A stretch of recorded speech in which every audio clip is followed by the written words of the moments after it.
We're going to be talking about our clutch assembly today, and we run a Black Magic clutch, and there are three main parts to it. So it's got a flywheel, it has the friction disc, and it also has the clutch cover.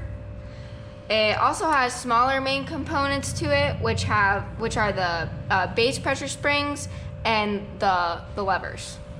Yep, and we're basically setting our clutch up right now. This clutch has already been running this car. It just got back from a freshen up from Black Magic. So basically the flywheel right here, let me get it around.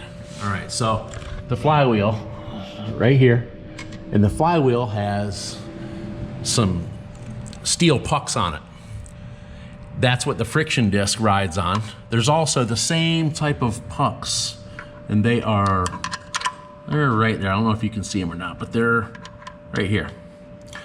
So sandwiched in between those is the friction disc. We run it's a iron disc, so it's actually meant to slip. And these clutches are really tunable because you can set the base pressure. And like Autumn mentioned, the base pressure is these springs. So this spring right here, you can adjust the pressure. Essentially, you can run that spring up and down. That sets how much pressure this clutch has, just static. It's like if you can have so little pressure on this thing that if you're just idling around and you give it a little throttle, it'll slip. This clutch is designed to work with counterweight. And like Autumn said, the levers are another smaller, but still a main component of this clutch. The levers are where your throwout bearing, let's see if I can find it. Okay, here's the throwout bearing. So the throwout bearing sits right here, and your clutch linkage would come in, and it would force this down. And when it forces that down, it unlocks the disc. So that way the car doesn't continue to move when you have the clutch depressed. So we run a little bit of base pressure, and how you change the base pressure is, you can see, you go counterclockwise to add plus. So you basically would get this thing just to where it's touching the spring, and then however many turns you want to run base pressure, that's what you do. So that would be a half a turn, 1 turn. Last year we ran 4.5 turns of base, and we ran 20 grams of counter. Now, this is the counter. It's on the opposite end of the lever. You can see here it has no weight on it. And this thing right here, you add weight. Right now this has 30 grams. 10 gram pucks, and the nut and the bolt is 10 grams. So it's got 30 total. So you'd have 3 arms, 60 grams total on this clutch. And the higher the RPM, the more this will add pressure. So for every 1,000 RPMs, it adds 100, let's say 100 pounds. So the more weight you have here, the more the clamp load is on the disc at any given higher RPM. So, Autumn, like when you let the clutch out, you can clearly feel the clutch slip. Yeah. When there's less base or less counter.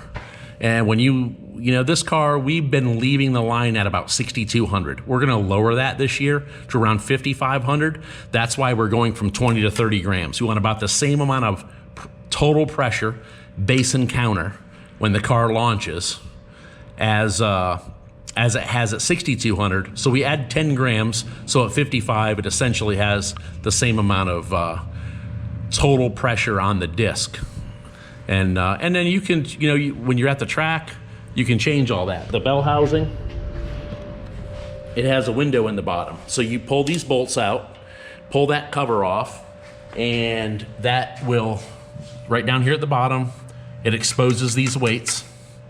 And you can just pull this apart and add or subtract weights as you need to, whether it be because you want to change the way the car runs or reacts, or the track's not as good and you want to soften the clutch a little bit. You could also do the same thing by lowering the starting line RPM or launch RPM, but sometimes doing that puts the engine somewhere sort of where it's unhappy. So sometimes you gotta hold on. Sometimes there's a couple different ways you can approach this, but these clutches typically have a real light pedal. Like when Autumn pushes the pedal down in the car, like normally you'd have normally the pedal on a clutch is fairly stiff. These things, I mean, they're like nothing. Soft. Yeah, it's really soft, but that's base pressure. Well, the Mustang that I learned in, I couldn't push the clutch down unless I hoisted myself up by the steering wheel. Yeah, And that they was would a yell at me because I would turn the steering wheel. yeah, that was a clutch. That was a cable in that car. That was a Mustang with a cable clutch, and I think the cable was bad. We bought this thing just to take it to the track and drag race it with a stick shift, so the kids could learn. But yeah, that thing, if you could drag race that stick shift car, you could drag race anything. This one is really easy. It's really easy, and you can let it out really easy, and you can feel when it starts to grab. And if you don't let it out when it starts to grab, you can kind of feel it slipping, but it'll still go. Yeah, and we had a couple incidents last year where we slipped the clutch pretty bad, basically doing burnouts. Slipped the clutch doing a burnout real bad. But the one thing about these discs is the discs have you can buy discs that have different coefficient of friction. So some discs are just more aggressive, and they are meant to hold more power, slip less at any given clamp load. So you can really do a lot of tailoring to what you want, but as the heat increases in the disc, the coefficient of friction also increases. So the hotter this thing is, like, it gets really grabby when it's hot. So there was a few times last year we were kind of struggling to do burnouts because we were trying to really choose the correct RPM to do a burnout at, and there was a couple times where it wouldn't. Yeah, it'd be at like 5,000 RPMs and the back tires aren't spinning at all. It's just slipping the disc. But once it breaks free, it'll spin. Yeah, getting it to break free was the issue. If you give up within about a second, it'll never spin the tire. But if you let it sit there for 1 second, the disc will get hot enough to where it'll start getting. It'll grab harder, so like it'll agitate it. Well, I mean, it just the disc is, the hotter it is, the more it grabs.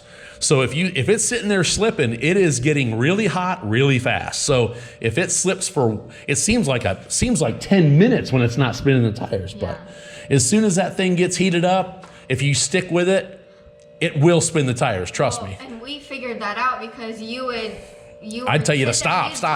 You tell me to quit, and as soon as I quit, the tires would start spinning, and you were like, "Yep, retry." But we were last season was really a learning curve for us with this clutch and this car. And another thing is that this car doesn't have a lot of power. I mean, it was probably at the very most 450 horsepower, but that's a great, nobody's dying in a 450 horsepower car unless they're just driving it into something deliberately. So it's a great place to start. The clutches they seem very intimidating, but they're not. If you just break it down, they're very simple. And now we had another brand clutch in this car, and it was a pile. It just didn't run right. It started with a C. I'm not going to say what it is. I don't want to say what it is on camera because the sticker on the car. We bought it used. We bought the car with that clutch, and we just had problems with it. So it may not have been maybe it was also us not knowing everything that we. Well, listen, I kind of know. I was okay about getting them to work. I just had no luck with that clutch. We put this clutch in it. This clutch is a lot easier. And the manufacturer of this clutch asked me how much the car weighed and how much horsepower it had, and said, do this and this much base and this much counter, and we took it straight to the track, and it went right down the track. We did end up doing some different things with it. what after it got broke in, we changed the base and whatever for what we thought were okay. And but yeah, this thing is money. Honestly, I would never have an organic or ceramic type disc in a street car ever. This kind of clutch right here would run in a street car with no problems. It's easy on parts. It's meant to slip. If you treat it properly, I would never go back to a regular clutch, Well, even in a fast street car. And even though we slipped it a lot, it was not bad. Yeah, we were actually worried about it We were because it worried was because Autumn's it was- first full year with a stick shift, and well, it was her first full year racing in a big car. We just happened to use a stick shift, and you know, I thought that we were going to take it apart and it was going to be like a massive disaster. And It really wasn't. We It took it wasn't bad apart. at all. It was like, wow, that thing is in really good shape. So So it's a great clutch. very resilient. Yeah. So Definitely a great product. yeah. So Autumn's going to put this video up, and honestly, if anybody has any real questions,